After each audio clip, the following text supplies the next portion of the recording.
here on Facebook. What's going on, everybody? I am live here on Facebook and on Instagram. So thank you so very much for watching this Masters in the Marketplace live. I'm excited because in just about 12 or 13 days, we are going to have our very first one-day intensive that we've never had. We haven't had it in over 8 years. And it's called New Beginnings. And I'm excited about it because leaders, business owners, entrepreneurs are going to be in the room and you're not going to want to miss it. I know I have some people that are watching here on IG who actually went through my entrepreneurship class this last year. And so I just want to just break it down for you really quick. Last year, when God basically put this on my heart, he told me not to forget about the young ones. And the reality is that this generation has such a creative mind, has so many tools at their fingertips to be able to hyper extend themselves over, and I would say hyperextend, but hyper succeed over previous generations because we have so much at our fingertips right now. And so there's different tiers of different tiers of tickets that you can actually get. And so there's a ticket that's out there for if you know someone who is 17 or to 22 years old, college age, if you will, there is a special price for that in the actual website. So I'm excited today, but listen, I'm excited because I get a chance to answer some questions about leadership and entrepreneurship. One of the first things that I have to ask you a question first is where you are watching from. So where are you watching from? Put it in the comments. Tag somebody also who needs to be listening to this. If you and your friend and your bestie have been talking about starting a business, writing a book, growing in your business, growing in your work or leadership or whatever the case may, tag them, share it, do something, make sure that somebody knows that you're watching tonight. And questions around leadership, business, entrepreneurship, how to do it God's way. Can you be successful in the kingdom of God? Do you have to take a vow of poverty whenever you say that you want to start a business? Do you have to, make it seem like you're, afraid of success when you're in the kingdom? We're going to answer a lot of those questions tonight. So I would love for you to put down in the comments where you're watching in from tonight. And I know that some of you are watching the rebroadcast, which is great. So you can still put that down in the comments and tag someone, let somebody know that you're watching this and share it with someone who really, really needs it. I want to share my story with you really quick before we get into everything, because a lot of people ask the question, Torian, like, I know you as a preacher, as a pastor, as a minister, what do you know about business, right? What can you tell me about business? Well, I have to tell you that I grew up in an amazing family, a family in which that was put personal development. Well, first of all, put God first, but also was very big on personal development as well as entrepreneurship. So my mom, whenever she was going through the ranks of her career, she really personally developed. She took the initiative to actually get out there and self-teach herself certain things so that she could advance in life. Most people can't advance in life because they're waiting for people to give them something, or they don't have access to either an education or money for a higher education. And so they let those things stop them. They let those barriers stop them. Well, my mom didn't let that stop her. Whenever she had me, she was 19 years old. And so she had to focus on providing for me. And she started working at Sonic. Then she started working as a cashier at Kroger, which is like, for those of you who are out here, excuse me, wow. Those who are out here in California, it's like Ralph's. Sorry, I don't know where that came from. But she started working at Kroger. And then soon after that, she started working at this sporting goods store that was in Houston, Texas, and she was a person who folded clothes. So she was an apparel associate. So she was folding clothes. Excuse me, my goodness, what's up with me today?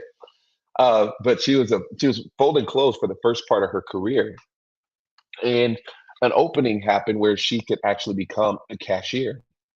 And she got the manual for being a cashier. She learned all the codes. Now, back in the day, it wasn't like what we see today, like tap and pay, right? You had to actually know numbers. You had to know keystrokes. You had to know algorithms, if you will. You had to know what certain sales were. I mean, she had to, it was a big learning curve. Okay. And then not only did she learned it to the degree where she began to actually train other people. She became a cashier supervisor where she began to train other cashiers. And then not only that, she became a store manager. And then guess what happened? She had the opportunity to jump off the actual store side and jump on the corporate side. And she self-taught herself there.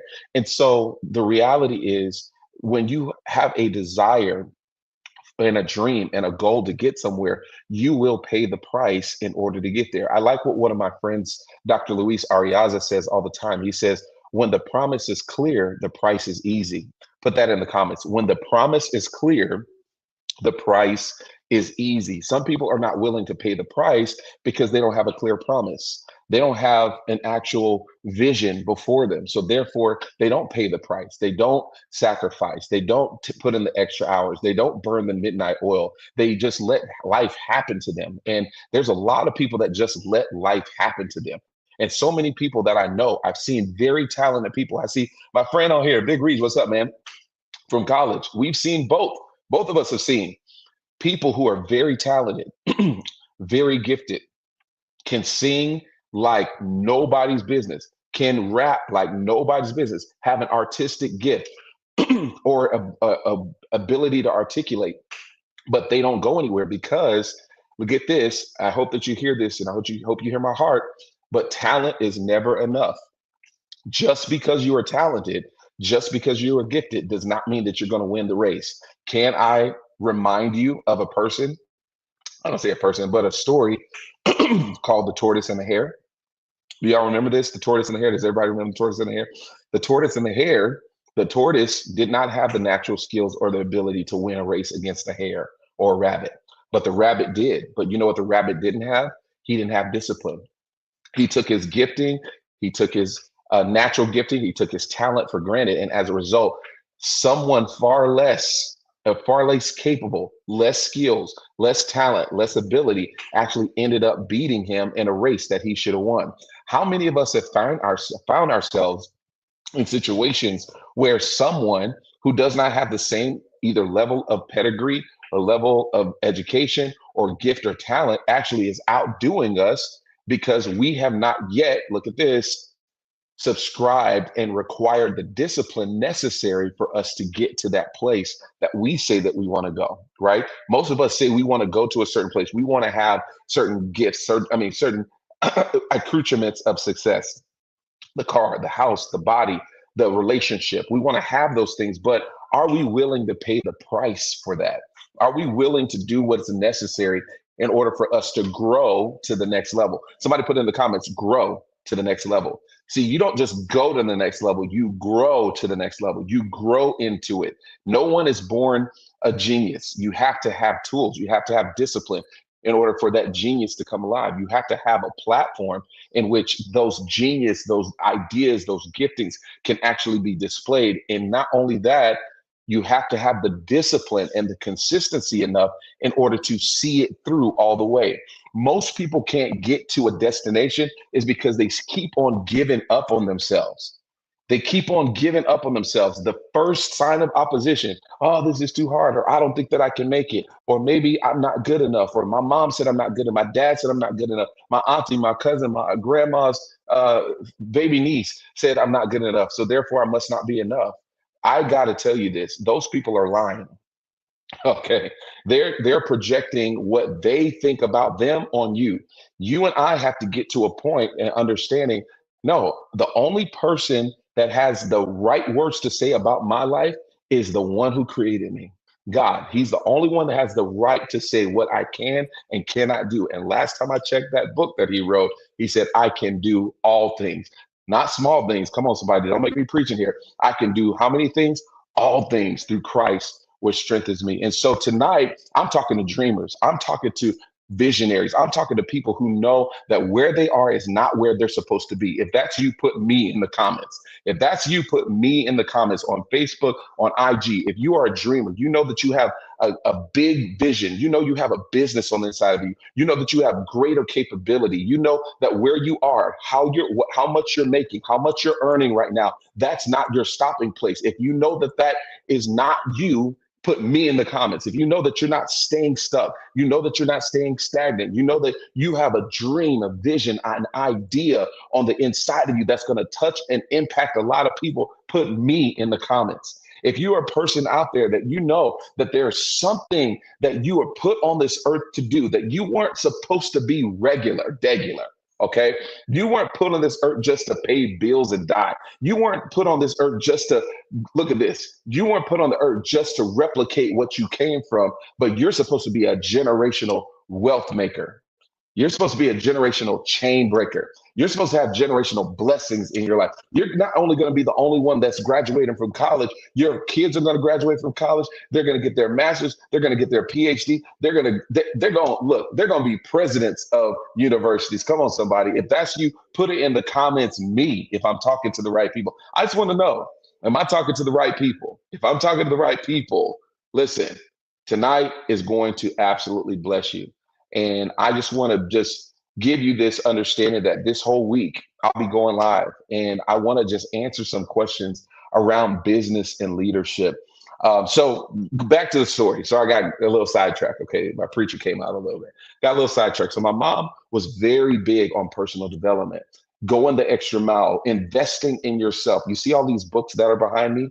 My mom was the first person that taught me how to read, that leaders are readers. Actually, these are not the only books that I own. I have books all around me. I have books right here. I have bookshelves up there. I have books all around me. I have books upstairs. I have books everywhere.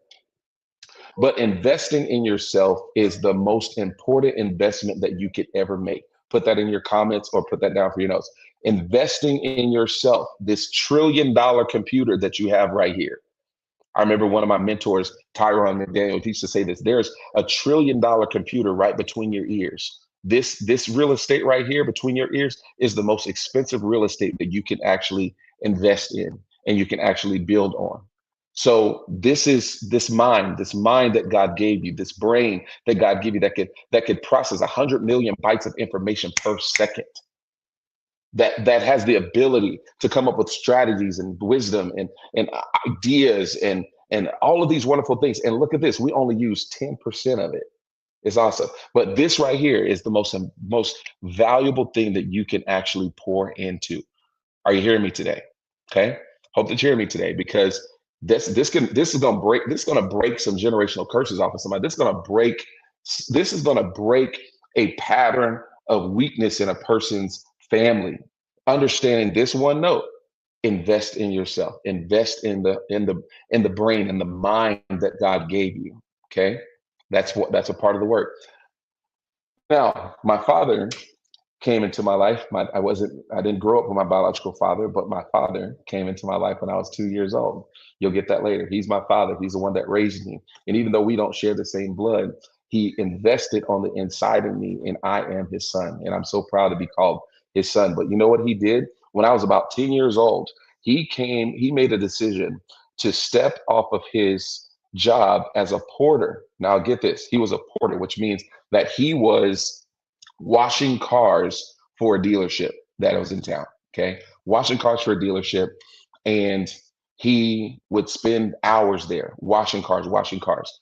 Really couldn't even make ends meet, because my dad did not have a college education or anything of that nature, but he was educated on the streets. You know what I'm saying? So he had a PhD, you know what I'm saying, in street, right? And he was awesome. I mean, he had an amazing ability to connect with people, amazing ability to, he's where I first saw customer service happen, in real time with owners and people who owned the dealership and managers and all those different things. He's the first person that I saw build relationships with people that did not look like him, but had such an amazing influence in their life to the point where they trusted him.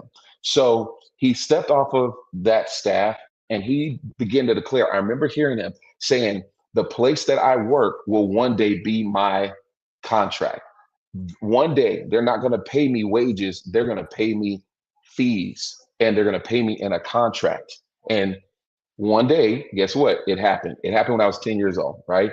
And I remember us knocking on doors and trying to, earn maybe $200 to $300 per weekend, just washing cars, just trying to pick up business, knocking on doors. Now this is before, internet and all those different things. So we're literally, you know, printing out paper flyers, and I'm knocking on doors, running away from dogs, all of those different things, putting things in people's mailboxes in their actual door hinges. And, we're just doing our due diligence. We are hitting the pavement, right?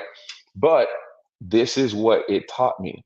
It taught me that whatever your vision is, you must be the first person to pay the price. Somebody needs to hear that. As it relates to your business, understand this. You are the first person that must pay the price. A lot of people want other people to come in and pay the price for them, but you can't do that. Other people can't pay the price for your business. You got to be the first one. You got to be the first one to hit the pavement, to knock on the doors, to make the calls. Yeah, but it's scary, Tori. I understand that it's scary. Another mentor told me this, very successful. He didn't tell me this. I was watching a video of him mentoring some other people, right? And I always called him my mentor, even though he never even knew my name, but I learned so much from him. He said, and he was big. Now, this is in the multi-level marketing, time when I was doing MLM back way, way back in the day. He said most people won't call 100 people because they're afraid. He said, why don't people call 100 people? He said, because people are afraid. And the person says, yeah, I'm afraid. I'm afraid to be rejected. And he said, people think that I don't get afraid either. They think that, oh, I have all this confidence, I have all this success, that I don't get afraid. He said, no, I get afraid. The fear shows up, but I just don't let it control me.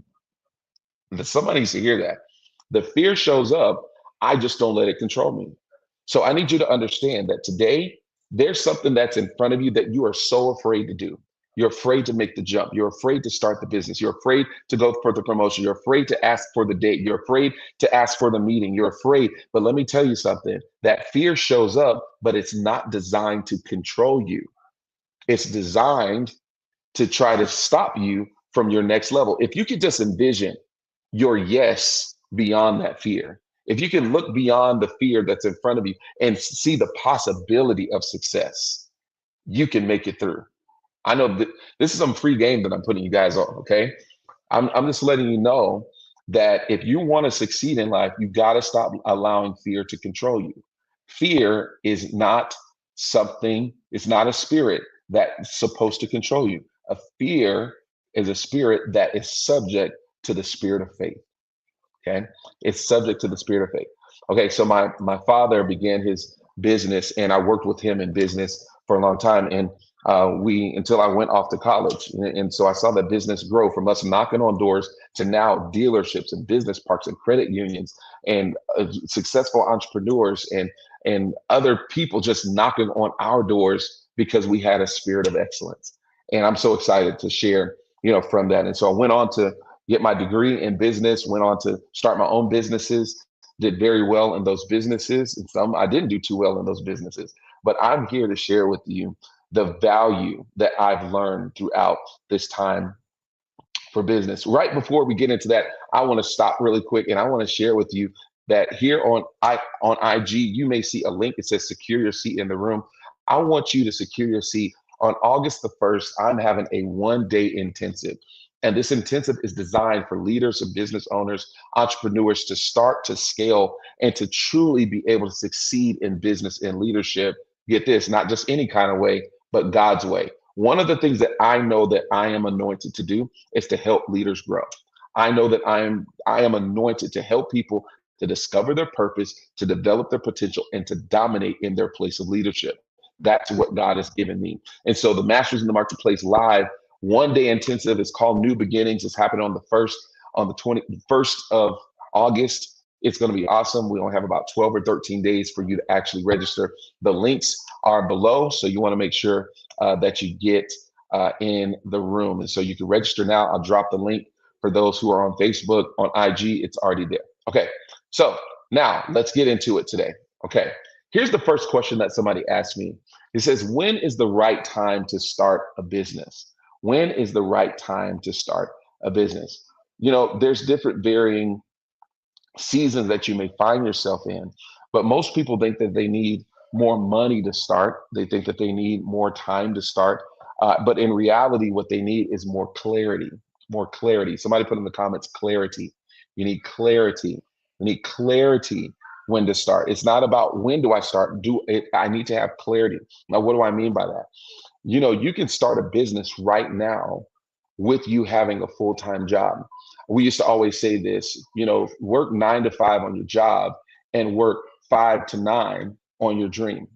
It doesn't take, it takes a lot.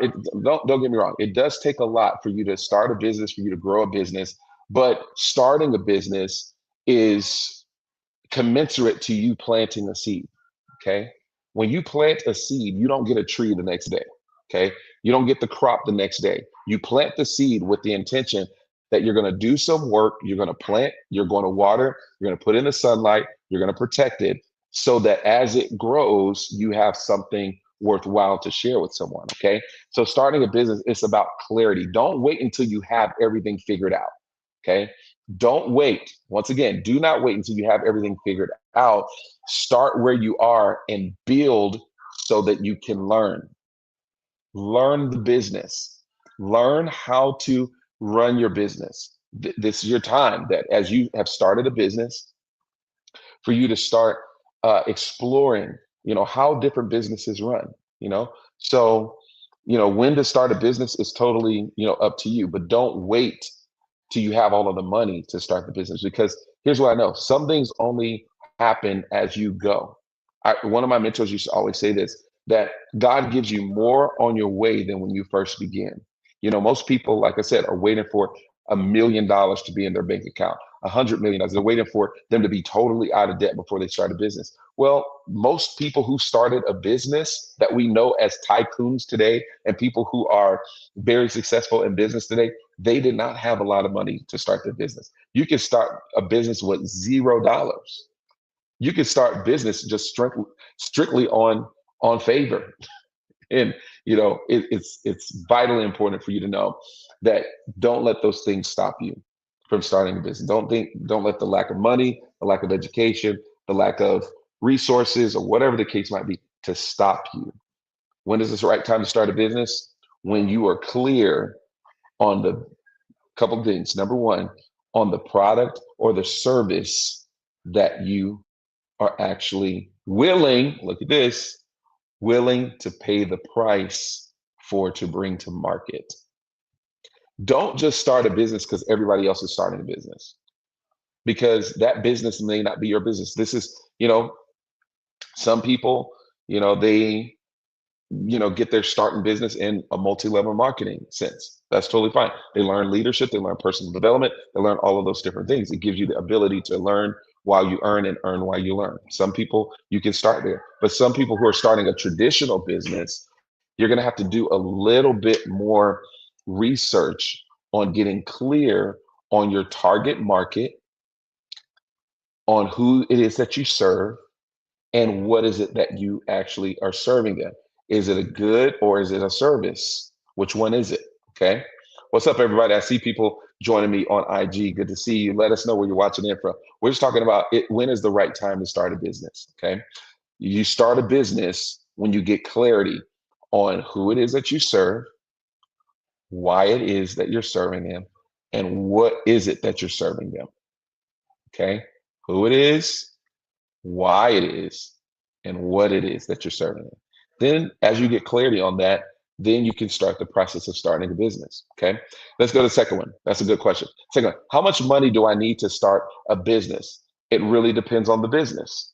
It depends on what type of business. Many service businesses can start for under $1,000. Remember I told you I cut my teeth with business in mobile detailing.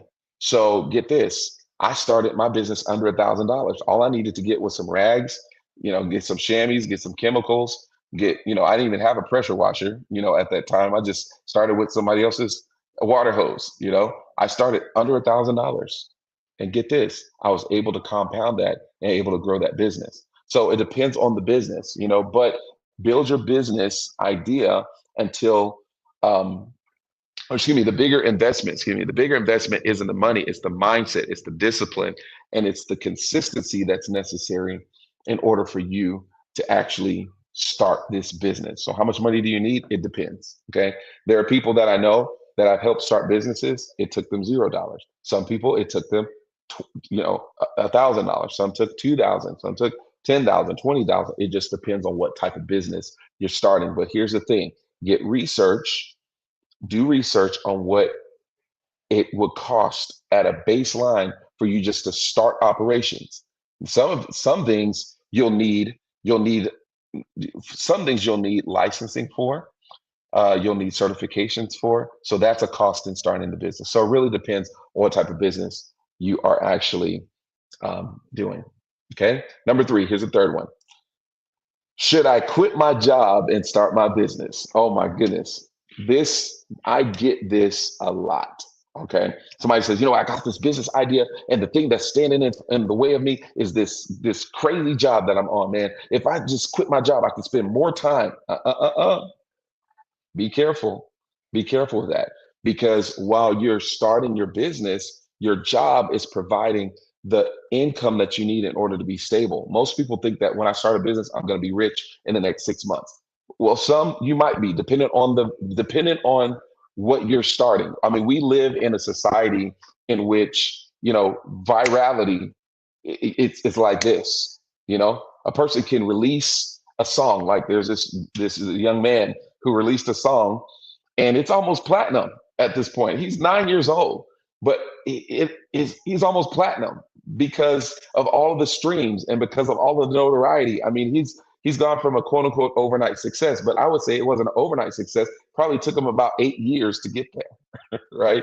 Every overnight success, it takes on 8 to 15 years to become an overnight success, depending on what type of industry you're in. So should you quit your job to start your business? Absolutely not. I believe that you should absolutely use the money that you have to provide a stability of lifestyle for your family while you're working on things. And then as things grow and as certain things progress, there may be that jump point. Some of you are at that jump point where you're just like, okay, I'm at the point where my business is pacing my income. It's right there. Every single month for the last 6 months, I've been like maybe $2,000 or $3,000 behind what I actually earn in my job. You might be at the jump point, but there are certain things or certain metrics that you have to have in order for you to make that jump. Okay, so I can't just give you blanket advice like, yes, it's time to quit your job. I say at a baseline, make sure that your business can outpace your expenses for your lifestyle right now. Because here's the thing that you don't want to do. You don't want to quit your job and then completely depend on your business, because your business has expenses as well. So you have marketing expenses, you have payroll expenses, you have all these different things. So don't jump off your job and then depend on your business, because now you've created a bigger problem. Now you can't pay your rent and your marketing expenses and your bookkeeper and all of the things all at the same time. All right. So make sure that your business is, grossly outpacing your 9 to 5. And it's very possible. But like I said, some people might be at a jump point, and we can have a conversation about that. But on a baseline, make sure that your business is outpacing your job before you just make that jump. Okay. I like to always say this: do business like business is done today. Do business like business is done today. Most people want to do business how they did it back in the day. They think that they're bringing back the 90s. They think they're bringing back the 80s. You're not. I'm sorry. Knocking on doors, it may have its place in certain industries, but in certain industries, it doesn't exist anymore. People's eyeballs, people won't, here's the thing: some people won't even answer their door. Okay.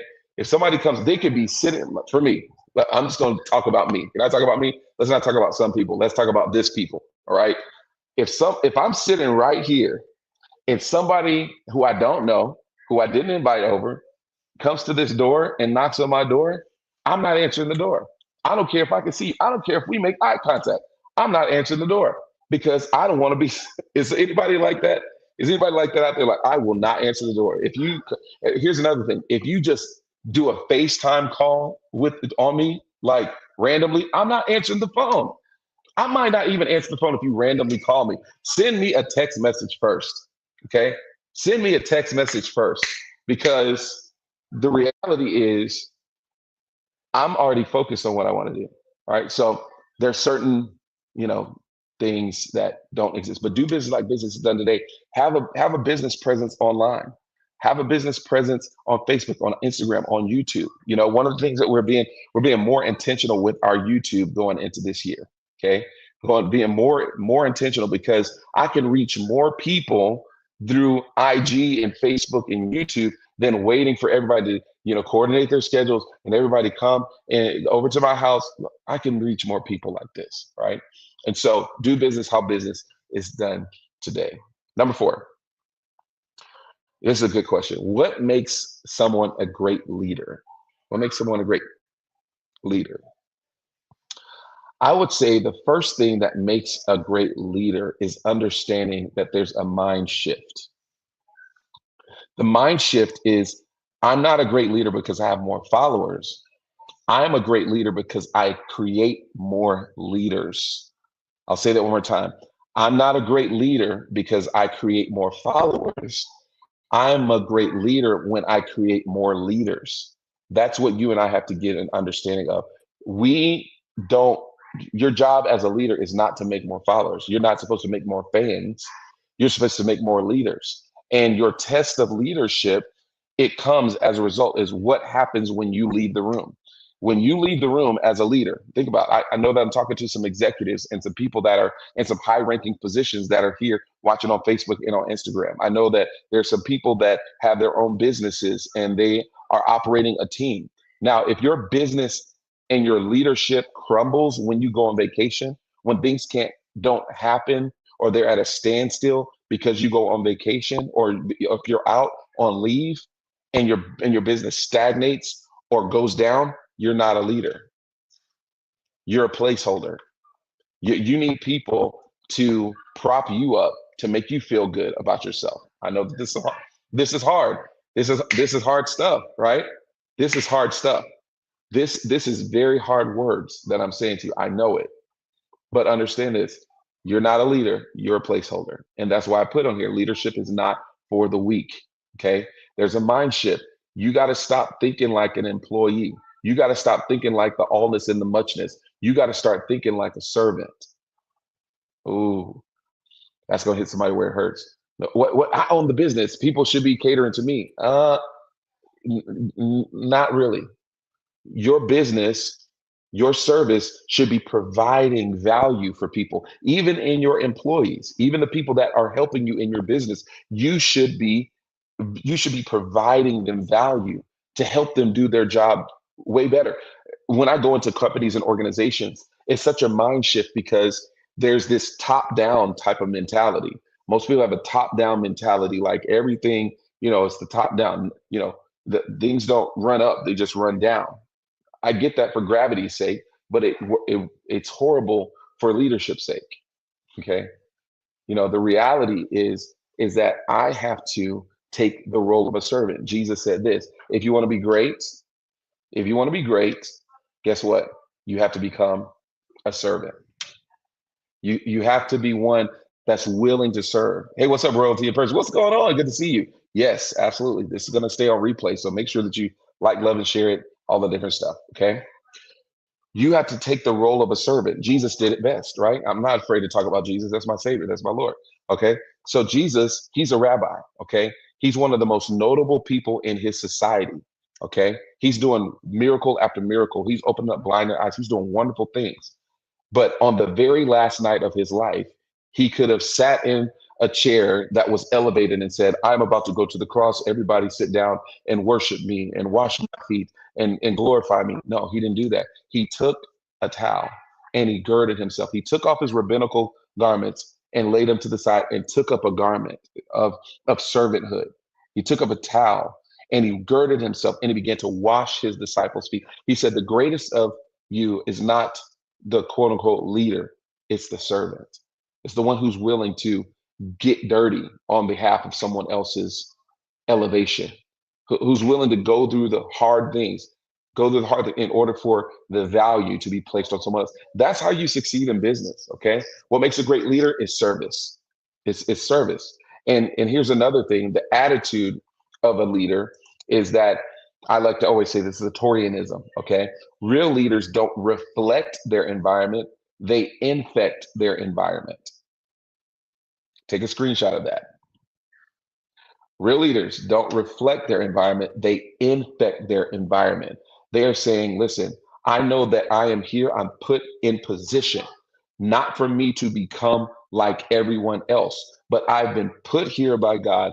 I've been stationed here by God. I've been given the tools, the wisdom, the anointing by God to be in this seat so that I can offer wisdom to everyone, so I can serve the wisdom that has been given to me, so I can serve the ability that has been given to me to help this organization thrive, to help this organization grow.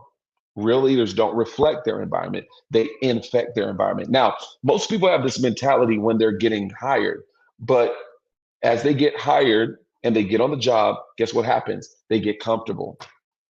Has this ever happened to you? Have you remember, let's think about the job that you have right now.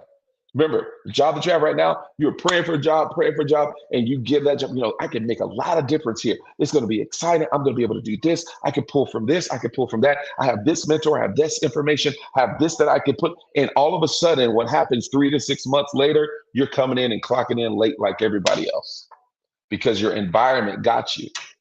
Your environment caused you to become a follower and not a leader. You didn't stay locked in to being the leader. You didn't stay locked in to provide systems and structure and strategy and wisdom. You forgot who you were. You got comfortable and started getting comfortable with the paycheck. And the reality is that you became a follower and not a leader. Real leaders don't reflect their environment. They infect their environment. Okay. They infect their environment. Okay. Here's the next one. I think we have time for a couple more. I've only been on for about 37 minutes. Let's see how many I can get through. There's a lot of questions that was asked to me. Um, Here's the next one. How do I become more confident? This is a good one right here. I was talking to someone just this past weekend. This weekend, we literally today just got back from Las Vegas. And this weekend, I ran into someone who wants to do some coaching with me. She's an executive, and she's doing some wonderful things. But she was just like, man, I feel, I feel disempowered when I go into certain rooms because of people's pedigree, because of people's um, their education, because their attitude, because of their disposition, because their executive presence. I feel less than when I walk in. And she said, and it's a male dominated business and I'm a female. And so as a result, I feel like I don't have a voice. And I know that there's a lot of people that feel like that. And I've coached a lot of women through this process. Okay. Coached a lot of it because, there's people that are very sensitive. Okay. Very sensitive. And in certain rooms, that sensitivity can be taken advantage of. I don't say it's not a weakness. Your sensitivity is not a weakness. It's actually a power. It gives you the ability to think from different angles and be able to see from different perspectives. However, but if you don't know how to utilize it, it could be smashed. It could be pushed to the side. It could be manipulated. And so on and so forth. I won't get into that. But I told her, I said, you must know two things. Number one, you must know whose you are because she's a believer. Okay. You must know whose you are and you must know who you are. Okay. You must know whose you are and know who you are. Number one, whose you are means that I have been bought with a price. I belong to Jesus. Can I tell you a story really quick? I know that this is a story within a story, but I'll share this with you. I remember being in a meeting some years ago, and I was walking in this meeting and I was feeling a little kind of put off because going to this meeting, I'm driving up and I'm seeing Lambos parked in the garage, in the parking garage. I'm seeing people walk in with nice, beautiful, threads on, and I'm dressed nice too. I'm, driving a nice car at that time. Little Kia Sorento. Hey, it was a nice car to be. It was a Kia Sorento EX. Okay, I had the premium version. Okay, but the reality is that I was placing value on myself based off what I had or I didn't have. And I remember being so nervous going into this room. And before I actually walked in, I signed in and everything like that. And I just jetted to the bathroom real quick because I was that nervous, okay, to go into this room. And I went into the stall and I said, God, like, I feel intimidated. I feel, what do I have to give to this room? Like, who am I to say something in this particular room? Like, I'm the only chocolate drop in here. You know what I mean? Like, it feels, at least it feels like that. And I'm like, God, like these, I know I'm not second class, And I remember the Holy Spirit telling me this. Okay, this is how Holy Spirit talks to me. All right.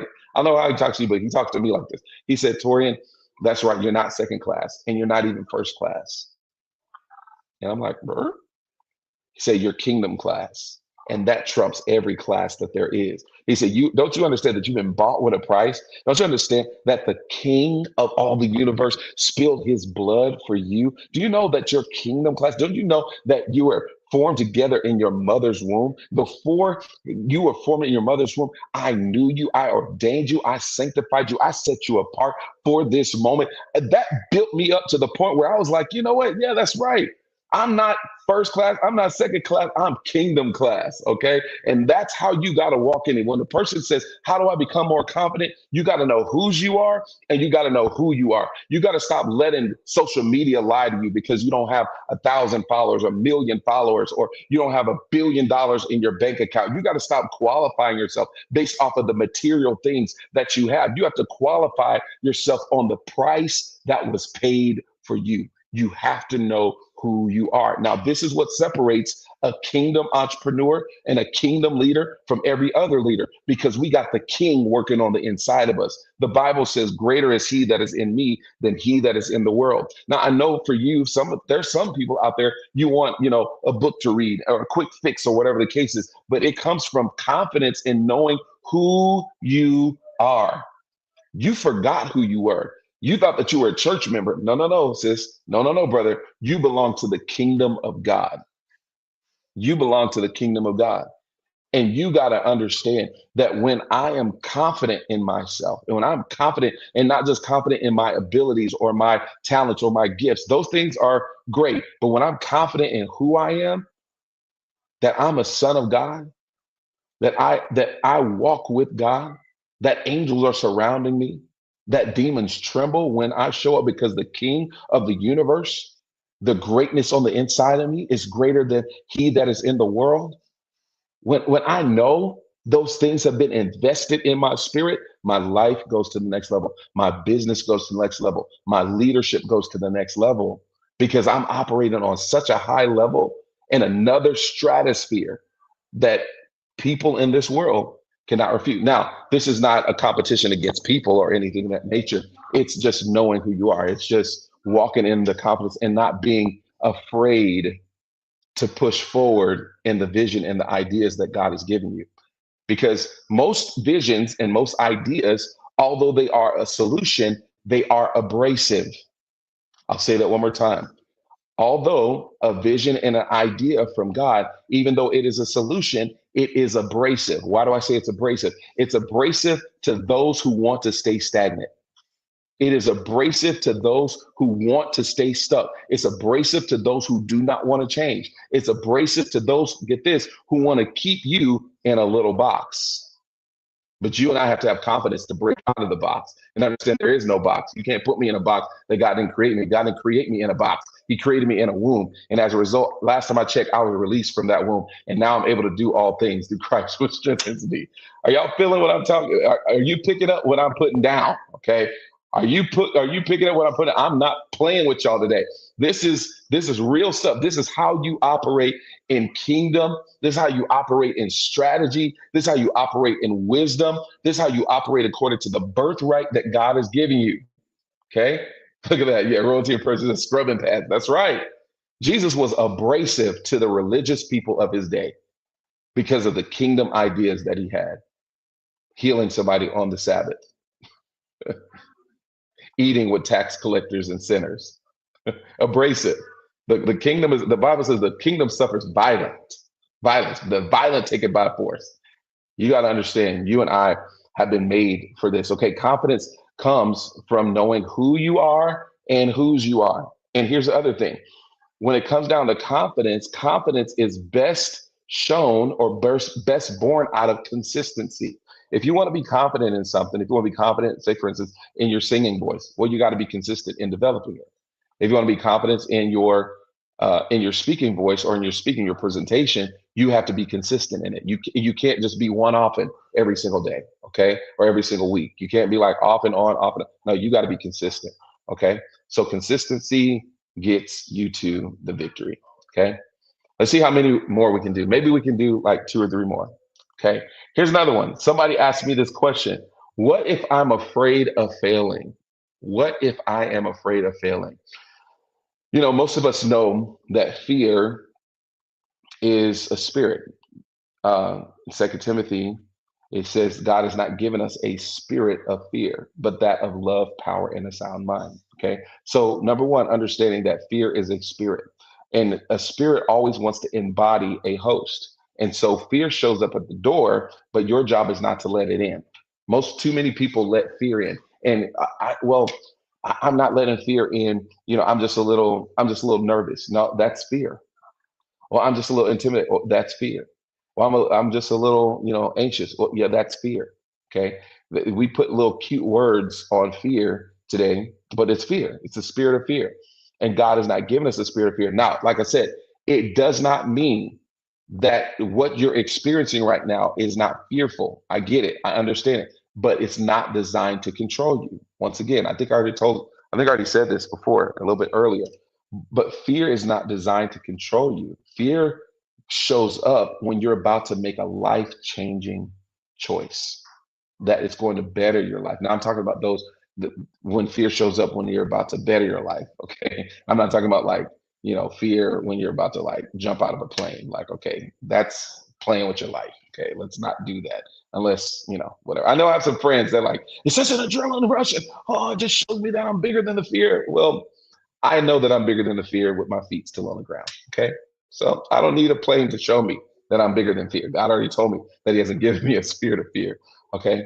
But most people, when they're starting the business, they're afraid of failing, afraid of failing. And some people are afraid of succeeding. What if it does work? Some people are like, what if it doesn't work? But some people are like, what if it does work? What if it does work? Man, like I'm going to be responsible for people's livelihood. I'm going to be responsible for their insurance. I'm going to be responsible to keep growing at a pace and at a level and a clip that maybe I'm not even used to. What if I succeed? Listen, understand this. We'll cross those bridges when we come to it, but don't let the fear of succeeding or the fear of failure stop you. Understand this, that sometimes you succeed and sometimes you win and sometimes you learn. That's what John C. Maxwell says. I wouldn't look at your life and say, okay, you know, I failed in that. No, I learned in that. What did you learn? Can I tell you a story real quick? I'm full of stories. All right. So this weekend, we're in Las Vegas. We go to this restaurant and we've been wanting this type of food. I won't tell you because you may be able to pinpoint where we actually went when it came down to food. It wasn't on the strip or anything like that. It was outside. But we wanted we'll just say, wanted some Caribbean food. Okay, let's say that. Wanted some Caribbean food. We go to this Caribbean place and we see the prices. Now we already know what to expect when we go to this Caribbean place. Like we already know it's gonna be like $25 a plate. We already know it. Okay, we're already ready for that. Right. So we get to the place and it's not 25, it's $26 a plate. Okay. So we order what we order. It's me and my wife and my kids. And then we had some other friends that were with us and they were paying for their food. We were paying for our food. And we all essentially got pretty much the same thing, all around $26, 25, $26. And we all when I was like up, but we all swapped out the rice, or excuse me, swapped out the veggies for like mac and cheese. Okay. So like for those who are fitness gurus on here, don't get at me. Okay. Relax. All right. I know it's not on the plan, but hey, I ate that mac and cheese and it was good. Now, when we get the bill, our bill doesn't say $26, it says $31. And we're like, what's that? What's up with that? And then not only that, when we get down to the tax and the card payment, it doesn't match what the subtotal is. Like the subtotal and the tax doesn't match what the actual final total is. And we're like, well, what's going on with that? So of course we ask questions. All right. So we ask the questions. Hey, it was supposed to be $26. Why isn't that $31? Now the waitress, she was all nice and great, while she's serving us and all those different things. But when it came down to us confronting her, she had a little attitude. Okay. She had a little attitude. And she was like, I mean, oh, what you trying to say? I was like, we're not trying to say anything. We're just asking the question. It says right here, $26, and it says that you charge us $31 for, well, I don't know. I just work here. I said, well, what you want to speak to the manager or something like that? I was like, well, yeah, sure. We would love to talk to the manager because we're talking essentially 35 extra dollars that we're paying for food that was not supposed to be there. And so she goes to her manager, gets some education, understanding what's going on, and she begins to break down the bill and gets a breakdown for the bill. And she comes back to us and she says, okay, well, the reason why that's there is because when you guys swapped out the mac and cheese, it's a $5 upcharge for the mac and cheese. We're like, oh, okay, well, you didn't say that.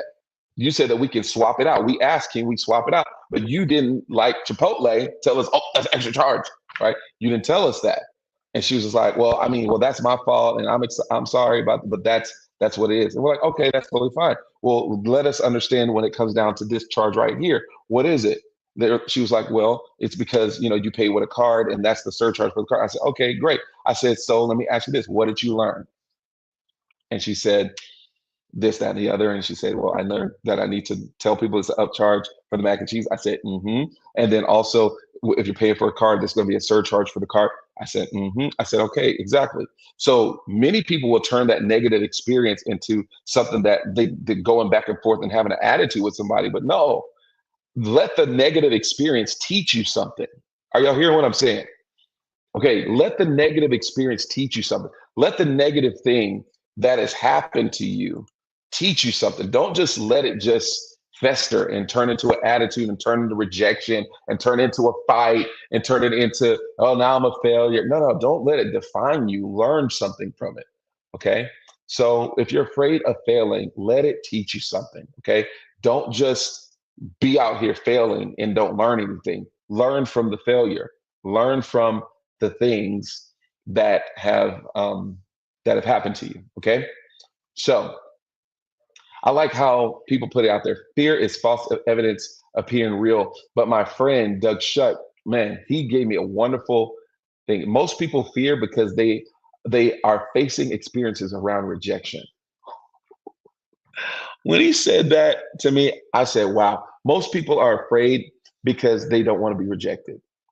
Most people are afraid because they don't want to be rejected. They are afraid of being rejected. They're afraid of being rejected by a client. They're afraid of being rejected by a friend. They're afraid to be rejected by a love interest. They're afraid to be rejected by a boss. They're afraid to be rejected. But if you will consistently be afraid to be rejected, you can never advance in life. You can't advance. So do not be afraid. Okay. So let's wrap it up here. Here's the last thing that I'll share for today, and we'll have some more Q&As and all this. I've enjoyed this. I hope that you've enjoyed this as well. If you're watching the rebroadcast, thank you so very much for sticking it all the way to the end. I love answering questions and I love teaching people about leadership. Here's one of the things that I'll leave it off with. Somebody asked this question to me. If you could give your 20-year-old self one piece of advice, what would it be? This is what I would tell the 20-year-old Torian, okay? If I was to go back 22 years ago and talk to the 20-year-old Torian, I would tell him exactly what someone told him at 20 years old, which was stop getting upset when things don't go your way. Take this time to prepare your mind and to prepare your plan. It's going to happen, but you must be patient and you must prepare for it. Prepare yourself for your next level of success. Prepare yourself for the heartbreaks and the heartaches that are going to happen along the road, but don't let them define you. Don't let them keep you stuck. There are going to be people that you're going to trust. There's going to be people that you're going to confide in. There are going to be people that you wish that you could confide in, but those things may fall apart. Those things may fall to the wayside. It's okay. Don't get upset. Keep on preparing. Keep on being persistent. You're going to get to your destination if you do not give up. Sound good? Well, listen, everybody, this is the end of our broadcast today. I just want to say thank you so very much for joining me for as long as you did. And once again, I want to invite you to this wonderful 1-day intensive called Masters in the Marketplace, New Beginnings. Hey, listen, you're a leader out there. You're a entrepreneur. Maybe you're starting a business. Maybe you're trying to start a business. Maybe you want to start a business one day, or maybe you've already been successful in business and you just need a network of people that are growing to the next level. You want to get in this room, okay? You don't want to miss out on what's going to happen in this room. I cannot tell you how much favor is going into putting this room together, okay? So much favor. I can only imagine what is going to happen in the room. We're going to talk about finance mastery, talking about leadership mastery. We're going to talk about how to build a team. We're going to talk about how to turn your ideas into visions. We're going to talk about how to become a master in the marketplace. We're going to talk about the mechanics and the mindset of success. It is going to be amazing. So the links are in the bio. The links are in the actual chat right now. So all you have to do is click on that link, get your seat. There's founders tickets that are there. There are VIP tickets. There's executive tickets. There's general tickets. It don't matter. Get in this room. Your life is going to change for the better. All right, everybody, listen, I'll leave you with this. Your life and the quality of leadership and the quality of your future is determined by the rooms you're willing to enter into today. So make sure that you click that link and enter into the room. Here we grow. God bless you, everyone.